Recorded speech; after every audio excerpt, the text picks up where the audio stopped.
Okay boss, Santa Fe pa rin. So share ko lang mga bossing yung ginagawa ko ngayon.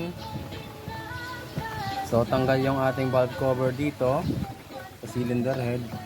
So magpapalit tayo dito ng valve cover gasket. Ayan. So paikot yan. Tapos yung ating seal, injector, seal. Yan. Apat yan. Yan.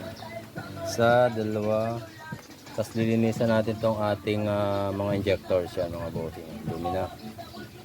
Kitang kita mo naman ang mga bossing, oh. Talagang kailangan na natin linisan talaga. So magpapalit na rin tayo dito ng injector washer. Ayan. So yung mga injector washer dito nakalagay yan.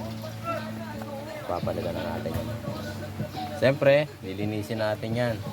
Palilitawin natin yung talagang kulay niya mga boss. Okay. So yun lang. Share ko lang mga boss. Thank you very much.